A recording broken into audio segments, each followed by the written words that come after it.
In the book of Exodus, you will find the story of Moses, how Moses goes into Egypt and speak with the Pharaoh. He and his brother Aaron go into Egypt and speak with the Pharaoh. Now, in Egypt, the Hebrew people were enslaved. The Pharaoh had the Hebrew people tasked at this time with making brick from straw. So they were enslaved there doing this heavy duty work, building bricks and building walls and structures.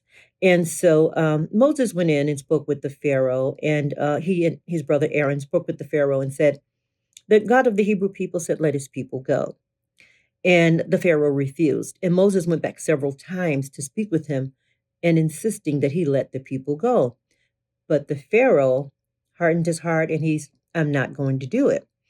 So Moses lets him know, well, the God of the Hebrew people will send plagues upon your land. And the Pharaoh was like, I have gods too. Go, go, go, go, you know?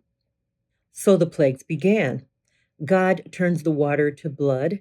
And so the Egyptians have nothing to drink, no water to drink. They have nothing to wash with. And it began to make their life very, very difficult. God sent infestations, frogs, gnats, flies, just sent infestations up on the land, which is something else that made their lives very difficult. And so then the Pharaoh started to reconsider. Oh, maybe I better kind of obey this God because, my people can't live like this.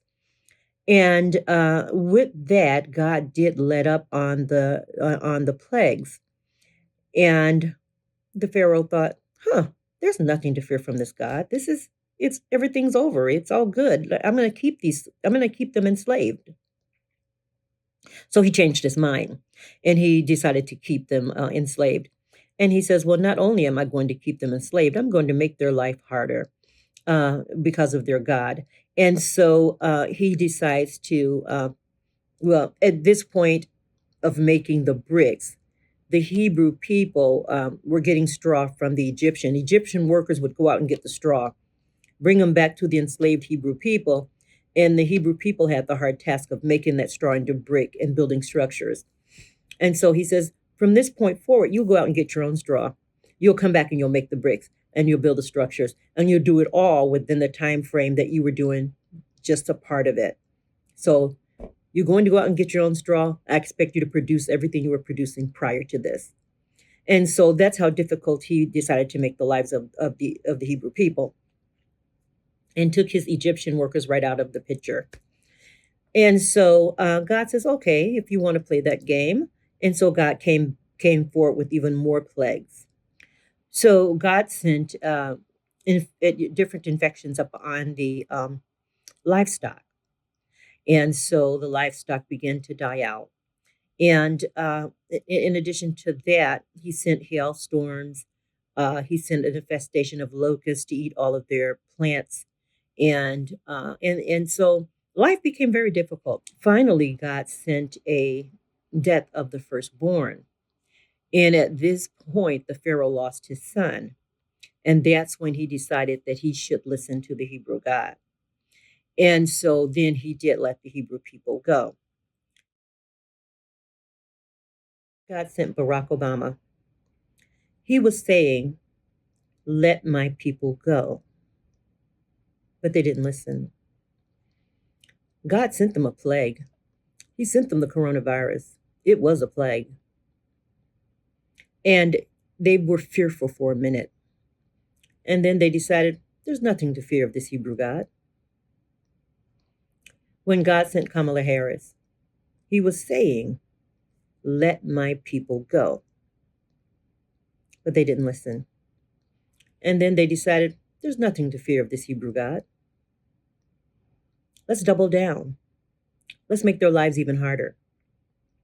And that's what you see playing out now. We're gonna take back your diversity, your equity, and your inclusion.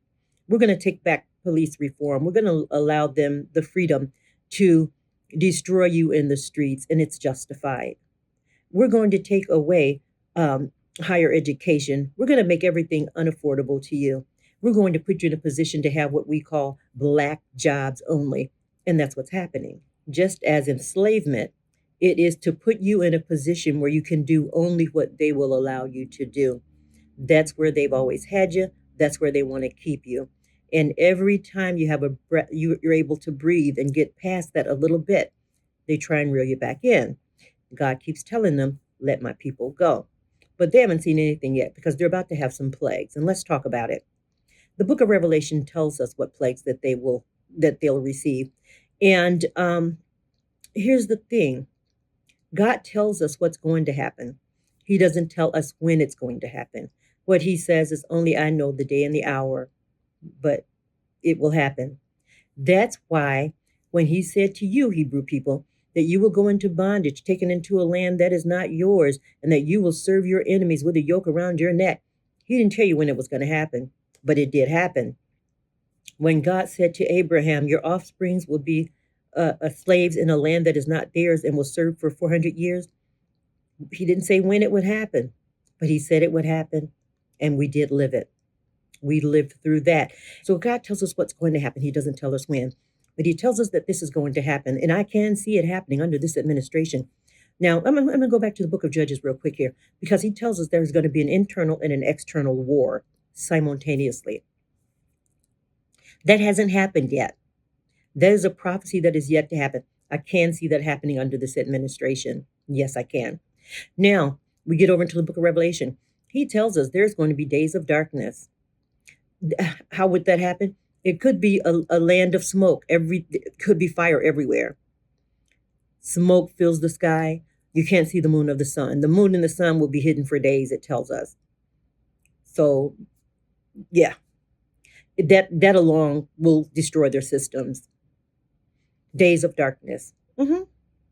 It tells us that there will be an infestation of locusts. Not just any locusts.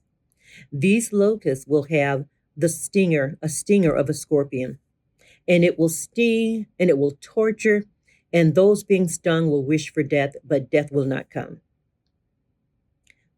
That is a prophecy. And so these are some of the things that they will expect. It tells us that, or can expect. It tells us that their monetary system will fail. I can see that happening under this administration. All of the above. Yeah. Firestorms, hailstorms, monetary system falling, war, and an infestation of locusts. So these are the things that they can expect, just a few of the things that they can expect. And we don't believe this book. I do, but there are many who do not. But as I quoted to you earlier, we've lived it.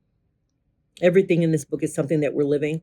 And so, yeah, this is going to be so bad. It is going to be so bad. So be prepared, my people.